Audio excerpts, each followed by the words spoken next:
बिस्मिल्लाहिर्रहमानिर्रहीम। अस्सलाम वालेकुम नाज़रीन, कामरान नशद आपकी खिदमत में हाजिर है और आज की खबरों पर आपसे गुफ्तगू करना चाह रहा था। आज एक बहुत अहम दिन है। अहम दिन किस लिहाज से है? अहम दिन इस लिहाज से है कि जो पाकिस्तान तहरीक इंसाफ के सीनियर रहनुमा हैं असद कैसर साहब, साबिक़ कौमी असम्बली के स्पीकर भी रहे हैं, उनको गिरफ्तार कर लिया गया है। वो पहले भी गिरफ्तार हुए थे और उसके बाद उनको छोड़ दिया गया। अब फिर उनको दोबारा से आज कल गिरफ्तार किया है और गिरफ्तार करने का मकसद आप सबके सामने है। उस पर मैं अपनी राय आपसे शेयर करना चाह रहा था कि असद कैसर को क्यों गिरफ्तार किया गया है और इसके पीछे क्या मुहरिकात हो सकते हैं, आगे क्या होगा और असद कैसर गिरफ्तार होने के बाद अपना क्या रिस्पॉन्स देंगे, ये एक अहम सवाल है। क्या वो पाकिस्तान तहरीक इंसाफ को छोड़ेंगे? क्या असद कैसर पर यही प्रेशर है कि इमरान खान का साथ छोड़ दें? और असद कैसर जो इमरान खान के साथ जब से पार्टी बनी है उनकी शाना बशाना रहे हैं, फिर वो कौमी असम्बली के स्पीकर भी रहे हैं। इससे पहले खैबर पख्तूनख्वा असम्बली के स्पीकर भी इमरान खान ने उनको बनाया है। वो आला क्वालिफाइड और अच्छे ज़र्फ़ के इंसान हैं। तो क्या असद कैसर का अब ये इम्तिहान दोबारा से शुरू है कि अब वो पार्टी छोड़ेंगे कि नहीं? क्योंकि ज़राए जो बातें बता रहे हैं वो ये कह रहे हैं कि असद कैसर को कोई रिस्पॉन्स देना होगा, या तो फिर वो अंदर ही रहेंगे या फिर उनको कोई रिस्पॉन्स ऐसा देना। अगर रिस्पॉन्स आप सबके सामने है कि रिस्पॉन्स क्या है कि आप कोई प्रेस कॉन्फ्रेंस कर दें, आप पार्टी से अलहदगी इख्तियार कर लें, आप सियासत से अलहदगी इख्तियार कर लें। अगर आप सियासत करना चाहते हैं, आप क्वालिफाइड हैं, आप अच्छे ज़र्फ़ के इंसान हैं, आप सियासत कीजिए, किसी और प्लेटफॉर्म से कीजिए, लेकिन पाकिस्तान तहरीक इंसाफ से आप सियासत ना करें।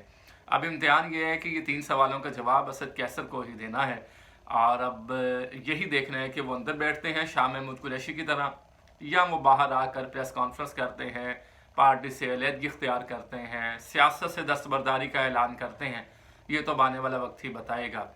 तो असद कैसर को पहले ही भी गिरफ्तार किया गया था और आपको मालूम है जब परवेज़ खट्टक और असद कैसर गए थे और वहाँ पर इन दोनों को अरेस्ट कर लिया गया था, तो इमरान खान साहब का उस वक्त अभी जेल में मौजूद नहीं थे, वो तो बाहर थे। उन्होंने बयान दिया था कि मैंने तो इनको मुज़ाकरात करने के लिए भेजा है, तो ये गिरफ्तार हो गए हैं। तो ये कुछ ऐसे सवालात हैं जो अगर हम कड़ियों से कड़ियाँ मिलाएं तो इसका मतलब है कि पाकिस्तान तहरीक इंसाफ के लिए इस इलेक्शन में अब कुछ नहीं है। पाकिस्तान तहरीक इंसाफ ये समझती है कि उनका वोटर इंगेज्ड है, उनका वोटर इंक्रीज हुआ है, लेकिन दूसरी तरफ उनको ना वर्कर्स कन्वेंशन की इजाज़त है, ना ही वो सियासी जलसा कर सकते हैं। लीडर उनके जेल में मौजूद हैं, सीनियर लीडरशिप भी जेल में मौजूद है, तो कंपेन कौन करेगा? इलेक्शन तो 8 फरवरी 2024 को अनाउंस हो चुके हैं। तमाम पार्टीज पार्लिमानी बोर्ड्स बनाकर टिकट्स की तकसीम कर रही है। अब इमरान खान साहब अंदर हैं तो टिकट्स कौन देगा? मंशूर लेकर कौन अवाम में जाएगा? असद कैसर भी गिरफ्तार हो गए हैं। परवेज़ खट्टक का आपको मालूम है, उन्होंने पाकिस्तान तहरीक इंसाफ पार्लियामेंटेरियन जमात उन्होंने अनाउंस कर दी है और उसके वो सरबराह हैं। और वो बनू में मुझे याद भी है कि उन्होंने एक जलसा अनाउंस किया और उसके बाद कुर्सियां खाली थी। एक मीडिया मैन आया और उसने कहा, खट्टक साहब ये कुर्सियां खाली हैं, तो उन्होंने कहा नो कमेंट्स। तो अब ये इलेक्शन की तैयारी कर रहे हैं, तो पाकिस्तान तहरीक इंसाफ को इजाज़त नहीं है। अब असद कैसर का इम्तिहान है, देखते हैं कि आने वाले दिनों में वो अपना क्या स्टांस क्या बरकरार रखते हैं, और अगर बरकरार रखते हैं तो उसके बाद आगे क्या होगा। क्योंकि जब तक ये लोग बाहर थे तो यही नतीजा निकल रहा था कि ये लोग मुज़ाकरात करेंगे, अगर कोई डेड लॉक है उसको तोड़ेंगे, उसको ख़त्म करेंगे, पाकिस्तान के लिए आगे बढ़ेंगे और इमरान खान साहब बेलचक का मुजाहरा करेंगे। लेकिन अभी तो कुछ ऐसा दिखाई नहीं दे रहा। एक और ख़बर है, फवाद चौधरी साहब को दोबारा से गिरफ्तार किया गया है। फवाद चौधरी साहब मेरे फेवरेट रहे हैं क्योंकि वो बहुत से ऐसे बयान देते रहे हैं कि चले सियासतदान तो ना सही, लेकिन उनको कौम एक कमेडियन के तौर पर तो याद रखती है कि वो काफ़ी कॉमेडी करते रहे हैं प्रेस कॉन्फ्रेंसिस में। कभी एक एक्सट्रीम पर बात करते थे, कभी 55 रुपये लीटर पर जहाज़ का वो सफ़र की बात करते थे, तो कभी वो काफ लीग के गुन गाते थे, उसके बाद वो पाकिस्तान पीपल्स पार्टी के गुन गाते रहे, फिर पाकिस्तान तहरीक इंसाफ में आके वो नज़रियाती हो गए और उसके बाद अब वो इस्तेकाम पाकिस्तान पार्टी में अब तक शमूलियत इख्तियार नहीं की, लेकिन उनकी मुलाकात रही है जहांगीर तरीन से, फिरदौस आशिका अवान से, सबसे मुलाकातें उनकी रही हैं और जब वो पार्टी अनाउंस की उस वक्त भी वो वहाँ मौजूद रहे हैं। तो देखना ये कि फवाद चौधरी को गिरफ्तार कर लिया गया है कि एक रैली निकालने का केस है उन पर पाकिस्तान तहरीक इंसाफ की, तो उनको दोबारा से गिरफ्तार किया।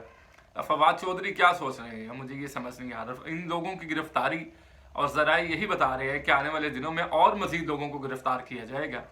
तो ये गिरफ्तारियां और उसके बाद इलेक्शन 8 फरवरी को है, अगर ये बात दुरुस्त भी है कि आने वाले दिनों में और बहुत से लोगों को गिरफ्तार करने का इरादा है और गिरफ्तार किया जाएगा, तो फिर पाकिस्तान तहरीक इंसाफ और बल्ले का निशान बैलेट पेपर पर ये कितना के काबिल कबूल होगा?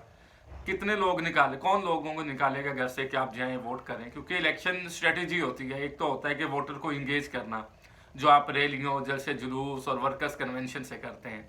इसका एक और भी सीन होता है कि इलेक्शन डे के ऊपर वोटर्स को घर से निकालना, ये भी एक बड़ा आम काम होता है। तो कौन निकालेगा? सबसे पहले तो सवाल ये है कि वो उम्मीदवार कौन है जो इलेक्शन में कॉन्टेस्ट करेंगे।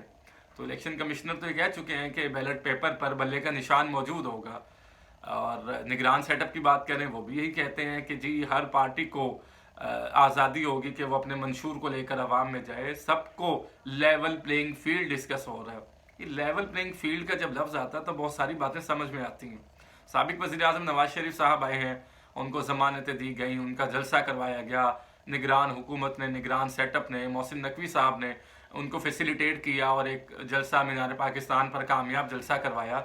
हालांकि लाहौरियों ने उनको सपोर्ट नहीं किया, बाहर से लोग आए, लेकिन जलसा अच्छा था, मोमेंटम अच्छा था, क्राउड इंगेज था, स्पीच अच्छी थी।